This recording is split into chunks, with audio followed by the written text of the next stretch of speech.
దేవుని నామమునకు మహిమ కలుగునుగాక. ప్రభు అయిన యేసుక్రీస్తు శుభనామమున అందరికీ శుభావందనములు తెలియజేస్తున్నాను. ప్రభునందు ప్రియమైన వారులారా, నేటి దిన ఆరాధన కార్యక్రమానికి మొదటి భాగంలో మనము ధ్యానిస్తున్నటువంటి భాగం ఏమంటే 106వ కీర్తన 7వ వచనము 8వ వచనము ఆ రీతిగా 13వ వచనాన్ని కూడా మనము చదువుకున్నాం. 106వ కీర్తన 7వ వచనము 8వ వచనము 13వ వచనం చదువుకున్నాం. తర్వాత ఈ భాగాన్ని ప్రార్థన ద్వారా మరి ముందు కొనసాగనై ఉన్నాం. ప్రార్థన కూడా జరిగించారు. ఇప్పుడు ఇందులో వివరాలను జాగ్రత్తగా మనం ధ్యానం చేద్దాం.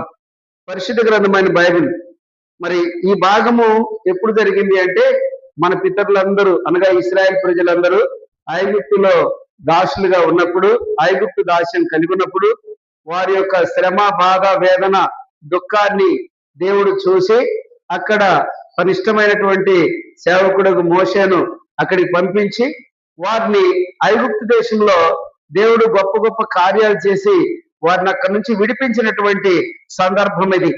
అంటే ఉపమానాలు కాదు, నిజమైన విషయాలు ఇవి, నిజమైన ఘటనలు. ఎందుకంటే ఆ రోజు ఏమి జరగకుండా ఈ రోజు ఏమి ప్రకటింపబడదు, జరిగిందే ప్రకటింపబడుతుంది బైబిల్ నుండి.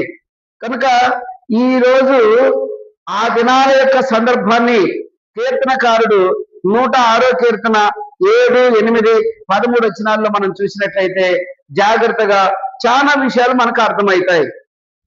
7వ వచనంలో ఏం రాయబడిందంటే, ఐగుప్తిలో మా పితరులు నీ అద్భుతములను గ్రహింపక ఉండిరి అని రాశాడు.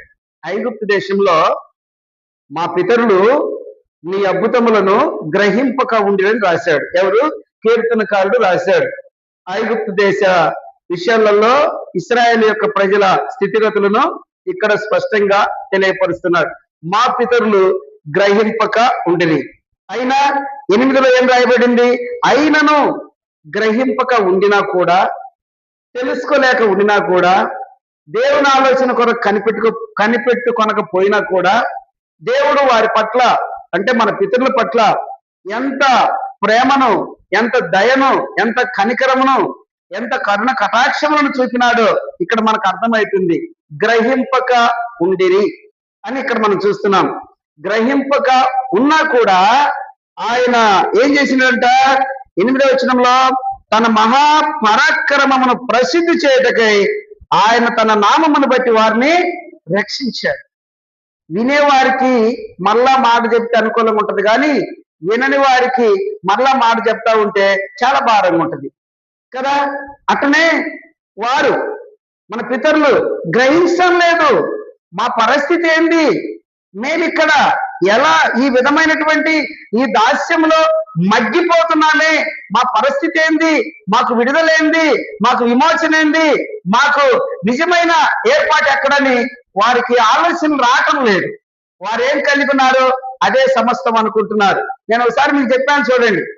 నాకు వాళ్ళు నేర్పినటువంటి బోల్రెడ్డి వారు ఏమన్నాడంటే, నేను కలిగి ఉన్న ఇదే పరలోకానికి తీసుకెళ్తాదని నేను అనుకుంటున్నాను, నేను కలిగి ఉన్న ఇదే మోక్షాన్ని చేరుస్తాదని అనుకుంటున్నాను, కానీ నీవు నిజమైన మార్గంలో నిజమైన మార్గాన్ని ఎన్నుకున్నావు, కలిగి ఉన్నావని ఆయన నాకు చెప్పాడు.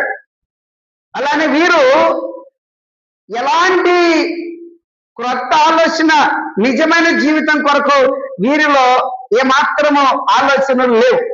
దేవుడు ఎంత అవకాశం ఇచ్చాడు, ఎన్ని విధాలుగా వారి పట్ల కార్యాలు చేస్తూ వచ్చాడు, ఎన్ని విధాలుగా వారితో కూడా ఉంటూ వచ్చాడో వారు గ్రహించలేదు. అయినా గ్రహించకపోయినా కూడా దేవుని యొక్క ఆలోచన, దేవుని ఉద్దేశం ఏంటంటే వారిని ఐగుప్తు దాస్యం నుండి విడిపించాల. వారు పాప మరణంలో నశించకూడదు, ఐగుప్తు దాస్యంలో నశించిపోకూడదు. వారు చేసిన, మన పితరులు చేసిన తిరుగుబాటును బట్టి ఆ దాస్యమునకు వారు అప్పగింపడ్డారు. ఆ దాస్యము నుంచి దేవుడు వారిని విడిపించడానికి ఆయన ఆలోచన అయింది. ఆయన వారి మధ్యలోనికి దిగి వచ్చినాడని కూడా మనము నిర్గమ ఆఖర్లో చూస్తాం. కాబట్టి ప్రభునందు ప్రియమైన వాళ్ళారా, ఇక్కడ మనం చూసినటువంటి ఈ విషయాలు ఏం రాయబడిందంటే, అయినను ఆయన తన మహాపరాక్రమమును ప్రసిద్ధి చేయటకై ఆయన తన నామమును బట్టి వారిని రక్షించాడు. ఎన్ని మార్లు అరణ్యంలో వారి యొక్క ప్రయాణ జీవితాల్లో ఎన్ని మార్లు మనకు తెలుసు కదా. పరిశుద్ధుడు పౌలు గారు 1 కొరింథీ సంఘంలో 10వ అధ్యాయంలో 5వ వచనంలో ఈ సందర్భాన్ని అక్కడ ప్రకటిస్తాడు. అర్థమవుతుందా? ఈ సందర్భాన్ని అక్కడ ప్రకటించాడు. ఏమని ప్రకటించాడు? అయినను, అయితే వారిలో ఎక్కువ మంది, అర్థమవుతుందా, చాలా మంది, కాకపోతే ఒకరు ఇద్దరు లేదా శేషం కొద్ది మంది మాత్రమే దేవునికి ఇష్టలుగా ఉన్నారు. మిగతా వారందరూ దేవునికి ఇష్టలుగా లేరు. అయినా చూడండి అక్కడ ఎంత ప్రత్యేక. అయినా మేలు చేయకపోయినా, కీడు చేస్తూనే ఉన్నా, తిరుగుబాటు చేస్తూనే ఉన్నా, దేవుని కార్యాలు మర్చిపోతూనే ఉన్నా, దేవుని కార్యాలను గ్రహించకపోయినా, కానీ వాక్యం చెప్తుంది అయినను. చూసారా? ఆయనకి ఇష్టలుగా లేరు, ఆయనకి ఇష్టమైనటువంటి స్థితి లేదు, ఆయన ఆలోచన లేదు, ఆయన కొరకు కనిపెట్టుకొనకపోయినా కూడా దేవుడు ఎంత కరుణ, కృప, కనికరం గల దేవుడు ఇక్కడ మనకు అర్థమవుతుంది. అయినను ఆయనకి ఇష్టలుగా లేరు, అయిష్టంగానే ఉన్నారు. వారి కార్యాల్లో, వారి దినచర్యల్లో, వారి చిత్తవృత్తిలో దేవునికి మహిమకరంగా లేరు. దేవుని ఉద్దేశానికి, దేవుని ఆలోచనకి ఎదురు చూసేవారుగా లేరు. ఇష్టం లేని వారుగా బ్రతుకుతున్నారు. దేవుణ్ణి ఎరగని వారుగా బ్రతుకుతున్నారు. దేవుడు లేడు అనే వారి విధంగా బ్రతుకుతూ ఉన్నారు. అయినా కూడా చూడండి, అయినను ఆయన తన మహాపరాక్రమమును ప్రసిద్ధి చేయటకై ఆయన తన నామమును బట్టి వారిని రక్షించాడు. ఈ మాట, తన నామమును బట్టి వారిని రక్షించాడన్న మాటను మనకు పేతురు కూడా అపోస్తలుల కార్యం 4వ అధ్యాయం 12 వచనంలో ఈ మాట చెప్తాడు. అపోస్తలుల కార్యములు, మరి ఎవరి వలనను రక్షణ కలుగదు. ఏ నామము?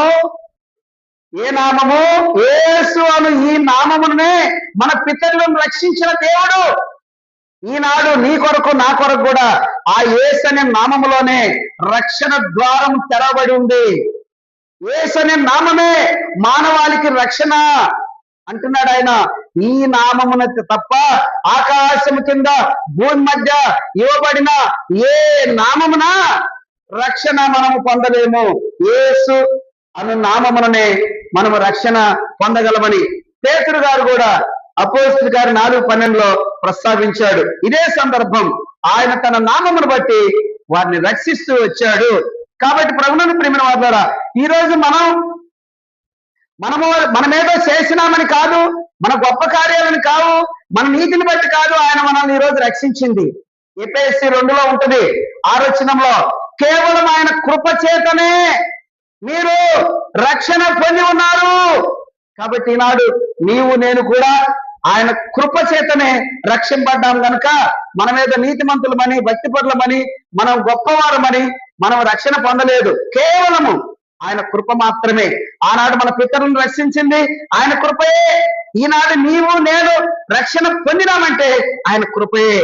అంటే ఎన్ని విధాలుగా మరిచిపోయినా కూడా, ఎన్ని విధాలుగా తిరుగుబాటు చేసినా కూడా, ఎన్ని విధాలుగా దేవునికి దూరమైనా కూడా ఆయన విడవని వాడు. ఆయన మాటల ప్రకారం ఆయన మాట నెరవేరుస్తున్నాడు. ఎందుకంటే ఆయన ప్రేమించిన వాడు కనుక ఎవరిని ఆయన ద్వేషించేవాడు కాదు. ఆయన ప్రేమించి అందరి కొరకు తన ప్రాణం పెట్టినాడని లేఖనాలు స్పష్టంగా చెప్తున్నాయి. కాబట్టి ప్రభువును ప్రియమైన వారులారా, మనం 8వ వచనం చూస్తే, ఆయన తన నామమును బట్టి వారిని రక్షించాడు. ఈనాడు తన కృపను బట్టి, తన నామమును బట్టి నిన్ను నన్ను కూడా రక్షించాడు. ఈ విషయాన్ని జాగ్రత్తగా మనం గమనించాలి. మళ్ళీ ఇప్పుడు మనం 7వ వచనానికి వెళ్తాం. ఇంతలేక పూర్తిగా ముందుకెళ్ళలేదు. 7వ వచనంలోకి వెళ్తాం. ఏం రాసినాడు 7వ వచనంలో అంటే, మన పితరులు దేవుణ్ణి గ్రహించలేదు.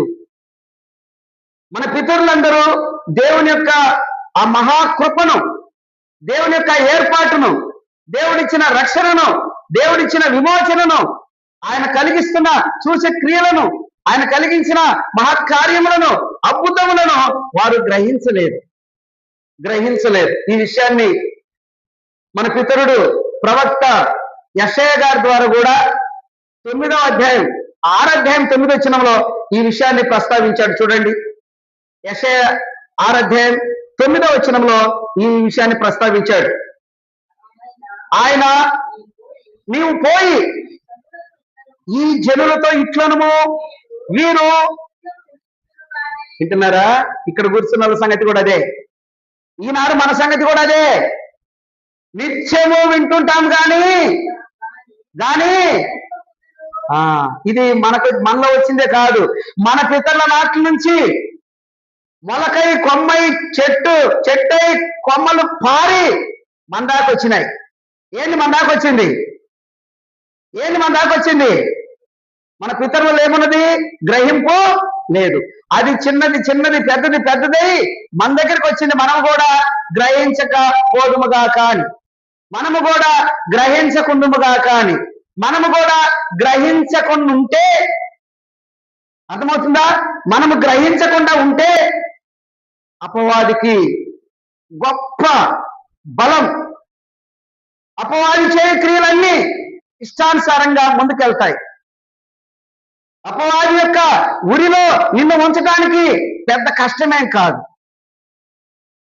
గ్రహిస్తే అప్పుడే తిప్పల. గ్రహిస్తే వానికి వణుకు పడుతుంది.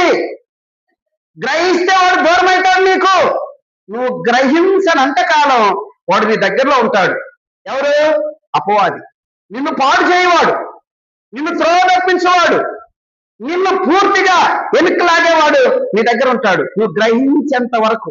గ్రహించావా వెంటనే వానికి ఇక దడబుడతాడు, ఇక నీ దగ్గర నిలవజాలడు, నీ దగ్గర నుంచి దూరం అవుతాడు. కాబట్టి రాయబడింది, ప్రభునందు ప్రేమైన వారులారా, మన పితరులు గ్రహించలేదు. యెషయా ప్రవచించాడు. యెషయా ప్రవచనంలో 6:9 మనం చూస్తున్నాం. దేవుడు మాట్లాడాడు, నువ్వు ప్రకటించు, వారు వింటారు. కానీ గ్రహించినప్పుడు నువ్వెవరో నీకు తెలుస్తుంది. గ్రహించినప్పుడు నీ స్థితి ఏందో నీకు అర్థమవుతుంది. నువ్వు గ్రహించకపోతే నువ్వెవరో నీకు అర్థం కాదు. మీ అందరికీ బాగా తెలిసిన వాక్యము ఏ వాక్యం అంటే లూకా సువార్తలు ఉంటాడు, చిన్న కొడుకు సంగతి. అర్థమైంది దానికి. అక్కడ ఏమైంది? నా తండ్రి ఇంట ఎంతో మందికి సమృద్ధి ఉంది, నేనైతే ఇక్కడ ఆకలికి సస్తున్నానని ఆ టైంలో గ్రహించాడు. అనేకులకు మంచి వస్త్రాలు ఉన్నాయి నా తండ్రి ఇంట, ఈరోజు నాకు ఇక్కడ వస్త్రము లేదు, మురికి వస్త్రం ఉంటున్నాను. నా తండ్రి ఇంట గొప్ప కార్యాలు జరుగుతున్నాయి, గొప్ప కార్యాలు జరుగుతున్నాయి. ఇక్కడ నేను తిండి లేక, నిలవడానికి స్థలం లేక, అర్థమైందా, కట్టడానికి బట్ట లేక, నెత్తికి సమురు లేక, ఆదరించేవారు లేక, నేను ఇక్కడ ఒంటరిగా నశించిపోతున్నాను అని గ్రహించాడు. ఎప్పుడైతే గ్రహించాడో ఇక వెంటనే కదా తండ్రి దగ్గరికి వెళ్ళాడు. కాబట్టి ప్రభువునందు ప్రియమైన వారులారా, నాటి నుంచి నేటి వరకు దేవుని యొక్క ఏర్పాటు ఆలోచన కదా, దేవుని యొక్క ఏర్పాటు ఆలోచన ఎలాంటిదో మనం జాగ్రత్తగా చూడాల్సిందిగా ప్రభుత్వాన్ని మనవి చేస్తున్నాను. అర్థమవుతున్నాయా? ప్రభుత్వాన్ని మనవి చేస్తున్నాను. ఎలాంటిదో గ్రహింపు లేకపోతే అది ఎంతటిదైనా గ్రహింపు లేకపోతే చెప్పండి, అర్థం చేసుకోలేకపోతే వ్యర్థమే. మన పితరులందరూ అదే సంఖ్యలు నడుస్తూ వచ్చారు. అర్థమైందా? అదే సంఖ్యలు నడుస్తూ వచ్చారు. గ్రహింపు లేదు, గ్రహించక. కీర్తనకారుడు ప్రస్తావించినది యెషయా ద్వారా కూడా దేవుడు తెలియపరిచాడు 6:9. తర్వాత యెహెజ్కేలు ద్వారా కూడా యెహెజ్కేలు కూడా ఈ విషయాన్ని ప్రస్తావించాడు. 2వ అధ్యాయం 6వ వచనం చూసినట్లయితే 6, 7, 8లో మనకు స్పష్టంగా ఈ మాటలు రాస్తాడు. యెహెజ్కేలు 2:6 నుంచి చదవండి.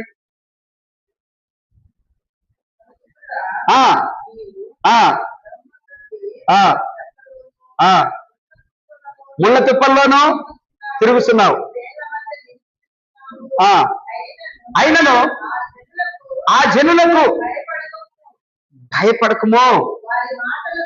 గ్రహింపు లేని ప్రతి మనిషి భయపెడతాడు. తన జీవితాన్ని తను తెలుసుకోలేని మనిషి అనేకులకు ఆటంకంగా ఉంటాడు. ఇశ్రాయేల్ ప్రజలు ఎలా ఉన్నారంటే భయపెట్టేవారుగా ఉన్నారు, ఆటంకపరిచేవారుగా ఉన్నారు. అయినా వారు వినినా వినకపోయినా యెషయా ద్వారానేమో వారు నిత్యం వింటారని చెప్పాడు. ఇక్కడ వింటారు కానీ గ్రహిస్తారు, గ్రహించరు. గ్రహింపాడుంది, గ్రహిస్తే మళ్ళీ గ్రహింపలేక ఎందుకు పోయింది? వినరు. కానీ నేను తీర్పు తీర్చి దినాన తమ మధ్య ఒక ప్రవక్త ఉన్నాడని, ఈ విషయాలకు ముందే ప్రవక్త ద్వారా తెలియపరిచాడని వారు గ్రహించినట్లు, అప్పుడు తీర్పు దినంలో గ్రహిస్తే ప్రయోజనం లేదు, ఇప్పుడు గ్రహించాలా. తీర్పు దినాల్లో తీర్పు సమయంలో గ్రహిస్తే ప్రయోజనం ఏముంటుంది? తీర్పు దినములు కాదు నువ్వు గ్రహించాల్సింది. కానీ వాక్యం ఏం చెప్తుంది? ఆ దినములో మాకెవరు చెప్పలేదు అని అనుకున్నట్లు, అక్కడ ప్రవక్త ఉండినట్లు నువ్వు అక్కడ ఉండి మాట్లాడి చెప్పు. వారు గ్రహింపరు. వారు విని నా వలన స్వస్థ పొందకున్నట్లు వారి హృదయము ఏమైందట? మందగించిపోయింది. అర్థమవుతుందా? అక్కడ ఎహెజ్కేలు ద్వారా కూడా ఈ మాటను ప్రస్తావించాడు. మరలా కొత్త నిబంధనలో ఇప్పుడు పితరుల గురించి పాత నిబంధనలో మనం మాట్లాడుతూ వచ్చిన విషయాలు, మన పితరులది కీర్తనకారుడు 106వ కీర్తనలో, యెషయా గ్రంథం 6:9లో, ఎహెజ్కేలు 2వ అధ్యాయంలో మనం ఈ మాటలు ప్రస్తావిస్తూ వచ్చాం. కొత్త నిబంధనలో చూడండి, పరిశుద్ధుడైన పౌలు అపోస్తులకు రాసినటువంటి అపోస్తుల కార్యములలో, అపోస్తుల కార్యములు 28వ అధ్యాయము 26వ వచనాన్ని చదవండి. జాగ్రత్తగా వినండి. ఇక్కడ కూర్చున్న వాళ్ళకి ఇది చాలా ప్రత్యేకమైనటువంటి సమయం, చాలా ప్రత్యేకమైన సందర్భం. ఇది జీవితాన్ని వెలిగించుకుందామా, ఆర్పుకుందామా, అది ఎక్కడో లేదు, నీ నా చేతుల్లో ఉంది. మనమే విన్నదాన్ని గ్రహిస్తున్నామా, గ్రహించలేదా? అది ఎవరో కాదు, మనమే. జాగ్రత్తగా గుర్తించండి. ఏం రాయబడింది? పౌలు గారు అపోస్తుల కార్యంలో ఈ మాట చెప్తూ వస్తున్నాడు. ఏమని? మీరు నిత్యము విందురు గాని గ్రహింపరు, తెలుసుకోరు, కానరు. అర్థమైందా? వింటారు, గ్రహించరు, చూస్తారు, తెలుసు.